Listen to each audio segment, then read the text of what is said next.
folks, keep on knowledge going, keep on knowledge going. Thank you, let's get you wonderful meeting started, Hofmeister!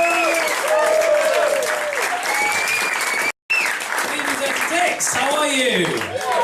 Yeah! I also went to Spain. Hack. Shame. And I was wading out into the sea in Spain, and in the distance was a beautiful lady, señorita, if you will, and she was waving at me, and I thought, here we go, I know what this means. This means there's definitely someone behind me. So I turned around, and sure enough, there was a small boy behind me, and I turned and I looked at the boy, and I thought, maybe this is her son. Maybe it's her son or a younger brother. I looked at him, and I thought, I could pick him up. I could pick him up, and I could take him over, and she might see it as a chivalrous gesture from a lovely foreigner, and she might have sex with me. That was kind of what was going through my head. And I thought better of it. I thought, no, if it's not her son or her younger brother, that's very weird. And then it occurred to me, the whole time I've been thinking this, which was a good sort of minute, I'd just been staring at a 6-year-old boy in the sea. And I thought, this is not the image that I want to portray to this lovely señorita. So I looked back at her, and she was still waving, and I was convinced she was waving at me. So I thought, I'm going to go and see what's going on. So I took about 3 strides out, and then on the 3rd stride, the lovely, safe, sandy bottom that my feet have become accustomed to on the walk out suddenly went from lovely, safe, sandy bottom to nothing. Just vast, deep, expansive ocean. And I plunged in, and I was hoping that it looked a little bit like if a fisherman throws a float in a lake and it kind of bobs down and bobs up quite gracefully. But I'm quite convinced it actually looked like when you throw a cat in the bath. I've never done that before. So I plunged down, I plunged back up, and I was coughing and spluttering, and I looked over, and she was kind of giggling, being like a sexy, flirty sort of woo, kind of like that kind of way that foreign girls giggle in films. And I thought, oh, here we go. I'll float over. So I started floating over, right? And well, that's how you do that, if you're wondering. And whilst I was floating over, I thought to myself, I hope she speaks English, because my level of Spanish is borderline GCSE. And the best I can hope for from this situation is that she's really turned on by me telling her about what I have for breakfast, or giving her directions to the library.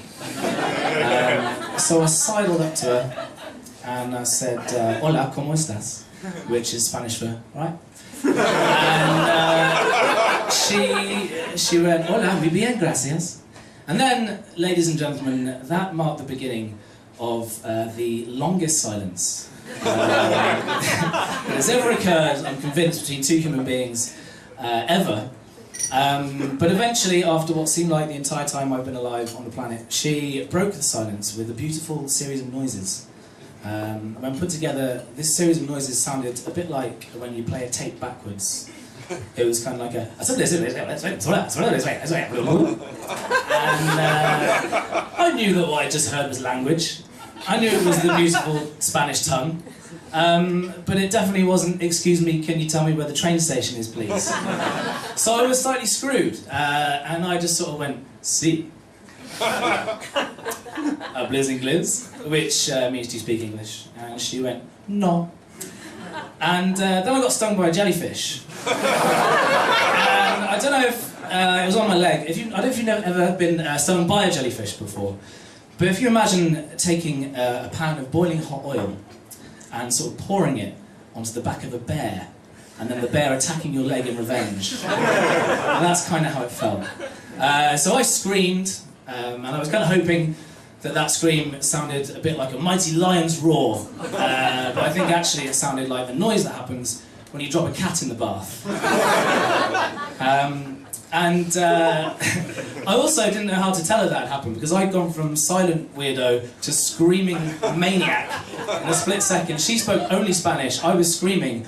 All I could think to do was mime jellyfish, which in my head was kind of this motion, which she took the wrong way, as you can imagine.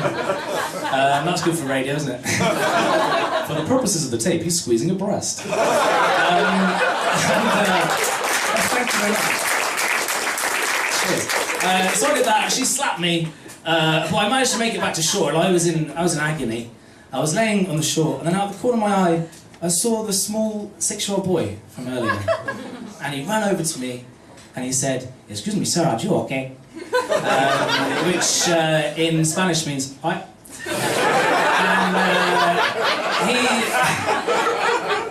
And I knew that, you know, if you have a jellyfish thing, if someone wheezes on it, then automatically you're better, right? So I looked this kid square in the eyes, and I said, "You speak English, that's great. I need you to wee on me." And sure enough, without even batting an eyelid, he pulled down his tiny shorts. Obviously I looked away at that point, so I'm not into that kind of thing. And whilst he was urinating, the small 6-year-old Spanish boy, I thought to myself, I haven't actually told him that I was stung by a jellyfish. He's not weeing on my leg. I've been Simon Hofmeister.